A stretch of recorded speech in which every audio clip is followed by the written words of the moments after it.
Hello from Seoul. As a Korean, I spent my whole life tasting millions of different kimchi. And as a former Korean chef, I spent my entire life learning how to make kimchi more delicious. So I think I can confidently say that this is one of the easiest kimchi of all time. Trust me, this is not the most traditional kimchi, but I dare say it'll be the simplest and most delicious kimchi you will ever make. I guarantee it.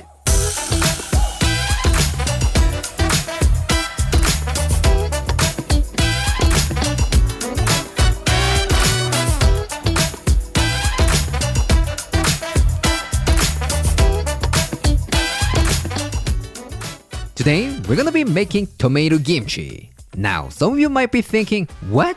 Kimchi made with tomatoes? Are you crazy? You must not be Korean, Aaron. Yeah, I totally get it. That was my first reaction when I first encountered this dish. But have I ever brought you anything weird or not tasty? The moment I first took a bite, I wished I knew about this stuff sooner. So I really want you to give this a try before the summer ends. If you do, I'm sure you will absolutely love it.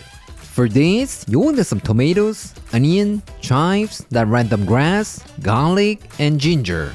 That's it. So simple, right? Kimchi is a very traditional dish, so sometimes it needs some specific ingredients that are really hard to get outside of Korea. But as you can see, the ingredients for this kimchi are clearly accessible, right? So if you're a big fan of kimchi, this is it.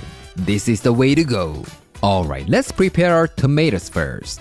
Get yourself 8 tomatoes, remove the stems, and score them into 8 sections, like this. You guys know what oisobagi is? Just like that, we're gonna stuff our tomatoes with kimchi filling. What? You worried that the tomatoes might get cut all the way through? Then take some chopsticks, place them around the tomatoes, and just slice them down. This way, you can prevent your tomatoes from being sliced all the way down. Pretty good tip, right? What? You wanna know this kind of tip more and more? I'm so glad you brought that up, because everything you need is in this one book. Trust me, with this one book, you can cook more than 100 Korean dishes like a pro, so don't forget to check it out. The link is in the description.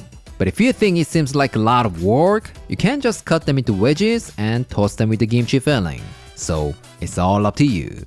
Next, let's slice half an onion. If you wanna reduce that strong onion flavor, you can soak it in some cold water for about 5 minutes. But make sure you pat them completely dry. Otherwise, any extra water could dilute our seasonings and you may not get the best result. This time, take a big handful of garlic chives and cut them into long strips. What I'm using here today is 영양 부추, which is a little bit thinner than the regular garlic chives. But even if you can get these, you don't have to worry about it. You can just use regular chives, garlic chives, or even our love, green onions. Trust me, everything will be fantastic.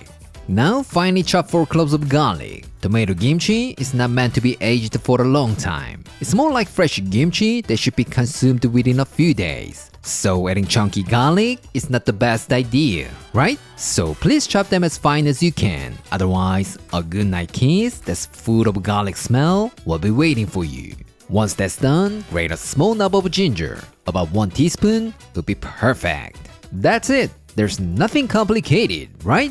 But if you wanna make it just a little bit prettier, then grab some carrot or bell pepper and thinly slice that. Trust me, those veggies rolling around in your fridge will make your dish look fancy. Fancy.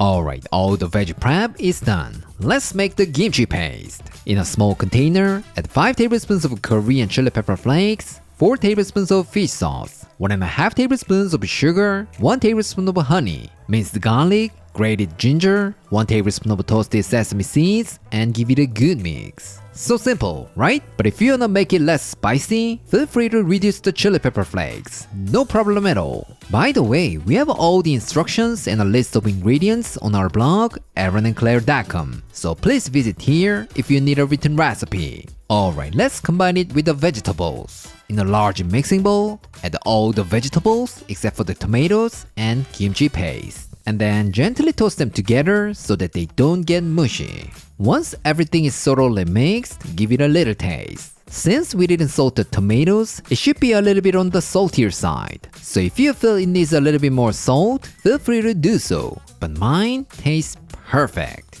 Alright, it's time to bring it all together. Let's put the kimchi filling into our tomatoes and make sure you evenly distribute the filling. If you miscalculate, you might have to stir some of the kimchi filling from one tomato to the other. Once that's done, place them in an airtight container and make sure you put the remaining kimchi filling between the tomatoes. All the good flavor comes from this kimchi filling. You could eat this kimchi right away, but if you let it sit at room temperature for 3 to 4 hours and put it in the fridge and serve it cold, trust me, that's gonna taste even more fantastic.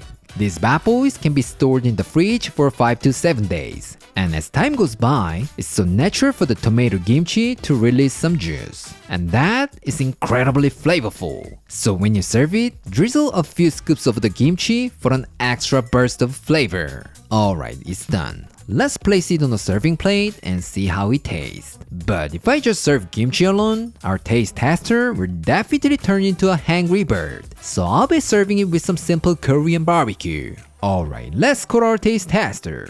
Claire? Wow, tomato kimchi? I can totally feel the summer vibe. Actually, tomato is our fur baby Hodu's favorite. So eating alone, I feel so sorry to her. Let's eat it secretly. I think I have to cut it like birthday cake. Ooh, looks so juicy. 꼭 뭔가 고급 한정식 집에서 주는 그런 김치 같다. 뭔가 특별한 그런 음식을 먹는 것 같아. 사실 써는 동안 내가 망치는 건 아닌가 했는데 I did it pretty well, right? Let's give it a try. It's got some kimchi seasonings here and there and some 영양부추 on top. Oh my god, looks so delicious. Cheers! 밥 없이 먹어도 괜찮을까? 먹어볼게.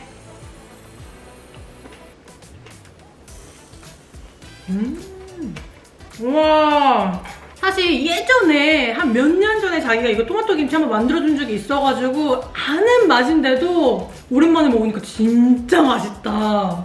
일단 토마토 자체가 너무 주시해가지고 딱 씹는 순간 즙이 빡 폭발하면서 살짝 그 달큰한 맛이 입에 샥 퍼지는데 그게 부추의 향이랑 샥 만나가지고 기가 막혀. 그리고 이 김치소 자체가 너무 맛있어. 그 액젓에서 나오는 그 풍미 깊은 맛이랑 살짝 그 매콤한 맛이 이 토마토의 달큰한 맛이랑 착 만나가지고 진짜 너무 괜찮다. 가볍게 여름에 딱 즐겨 먹기에 진짜 제격이다. 너무 괜찮은데? 내 스타일! Make sure you get enough chives every bite. 너무 맛있어. 진짜로 이 자체가 너무 맛있어가지고 굳이 밥 없이 샐러드처럼 이것만 딱 먹어도 너무 훌륭할 것 같아. 하지만 자기가 삼겹살을 준비했다니 굳이 마다하지 않겠어. Bring some 삼겹살! Let's have it with Korean barbecue! 먼저 한 입 딱 먹고 토마토 김치를 샥 먹는 거지. Dip it in the salt. Cheers!